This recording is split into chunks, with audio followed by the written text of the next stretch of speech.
Hi everyone! Hope this video finds you all well and inspired and enjoying your time away during this strange period in history. So we decided we were going to do an episode on Joseff of Hollywood. For those of you that have seen LA Frock Stars 7 years ago, hard to believe it's been that long, we did one episode where Shelley Lynn and I went to the Joseff warehouse in the Valley, and it was truly one of the most remarkable field trips I've ever taken in my life, because what looks like a very boring building on the outside blew all of our minds. And if you have a chance to check out that episode, you'll get a little bit more of a sneak peek at some of the treasures that they have in their vault. Think about the 20th century and the latter part of the 20th century, where people were known by single name. If I say Marilyn, of course you're going to think of Monroe, of course there's Cher, there's Madonna. But back in the 30s and 40s, there was Joseff of Hollywood. His real name was Eugene Joseff, but he changed it legally. He had the foresight to realize that he created a phenomenon. And it started in the late 20s when he moved to Los Angeles. Because of his huge personality, he attracted a lot of the Hollywood glitterati and befriended quite a few costume designers, one of which was Walter Plunkett. And when he would go to the movies with Walter, he actually would comment on how inaccurate the jewelry was. So much attention was put on the costumes, but the jewelry was just not right. And so Plunkett challenged him and said, do better. And business was born out of that challenge. And we're all grateful, because here we are, you know, almost 100 years later, appreciating the works that he did. For over 50 years, most of the films that we have had the pleasure to watch, if there was anything metal, be it a sword or a piece of jewelry, chances are pretty good that it was fabricated or rented from Joseff of Hollywood. You think about Elizabeth Taylor in Cleopatra, think about Gone with the Wind, even Rhett Butler's buckle and cigar case were fabricated at Joseff of Hollywood. One of the things that he did was he saw that he couldn't do rhodium plate, which is what a lot of the costume jewelry pieces had at the time because of the Depression. Rhodium plate made things look like platinum, so it was what I call poor man's platinum. But the shininess was not good because of the lights in production. So he developed a technique that gave the pieces a patina of age.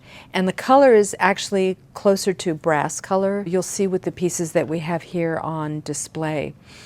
When I went to that field trip, I indulged and purchased quite a few pieces, so I'm very happy about that. But many of the pieces that I acquired have sold. Think about, first of all, the quality of his pieces, which is clear when you hold them in your hand. But he also resorted to bezel setting his stones versus prong setting, which is not as easy to do, and you risk actually breaking the stone in the process of doing that. But he was such a good businessman. He not only created costume jewelry, but because he had the tools to fabricate, he started making parts for airplanes and helicopters. And that essentially was life-saving, because during World War II, when there was rations, he wasn't rationed because he made essential goods. It's not the first time essential goods were part of our history. In the late 30s, early 40s, he met this beautiful woman, Joan Castle, who ended up marrying him in 1942, and that amplified their success, because the two of them were like the dynamic duo. And sadly, Joseff passed away from an airplane crash maybe 6 years after they got married. But Joan was really savvy, and she expanded the business to direct to consumer, basically. She saw that there was a hunger for people to dress like the Hollywood movie stars. So I'll actually show you this one bracelet that I have here on the end. Was a bracelet that Lucille Ball wore, and was fabricated for commercial sales. This is one of the pieces that I acquired when I was in the warehouse. I love this. It has a beautiful weight.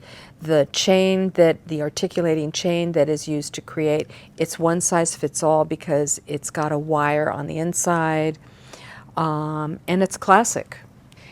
Part of Joseff's business savvy was when he would make things for films, he didn't sell it to the movie studios or to the production companies. He rented it, which is why the vault was so overwhelming. I mean, they had everything from Glenda the Good Witch's crown to things from Anna and the King of Siam, and I mean, pieces that Marilyn Monroe wore. You can't even imagine. It's mind-boggling.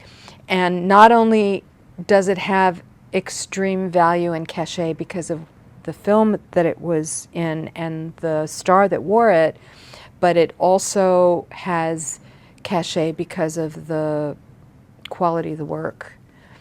3 years ago, Juliens Auction had treasures from the vault. They had a major auction where they sold several hundred pieces from Joseph's vault. That catalog should be easy to access online if you're curious. It's a beautiful reference book because it shows the movie star wearing the item and references the film.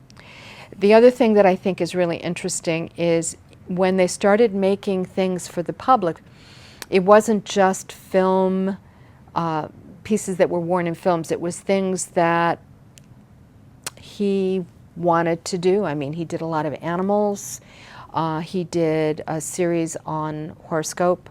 He did my personal favorite, cats. On this table, we have the few pieces that I have left that are Joseff of Hollywood. If you don't have the budget to indulge in that price point, there are alternatives. And this particular display has brooches that are in the $100 price range. And they're big and bold, and they definitely make a statement, but they're not Joseff of Hollywood. So we have a few of these items on the website if you're curious. If you see anything that you like, but it's not available on the website, either DM us on Instagram or send us a direct email to the store versus a comment on YouTube. I do want to mention that our last episode, which is on Bridal Alternatives, got a lot of people asking about what I was wearing, and I wanted to mention, because I think it's important that we know the good guys.